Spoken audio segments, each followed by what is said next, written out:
মাক্কি সূরা মহানবী সাল্লাল্লাহু আলাইহি সাল্লাম মক্কায় থাকা অবস্থায়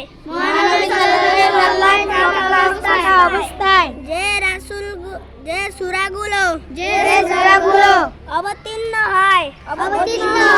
তা মাক্কি সূরা নামে পরিচিত মাদানী সূরা মহানবী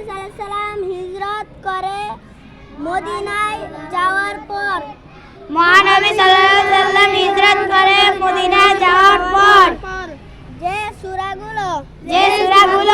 অবতীর্ণ হয় তা মাদানী সূরা নামে পরিচিত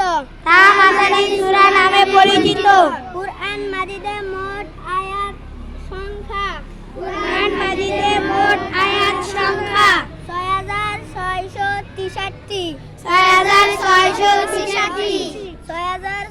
6663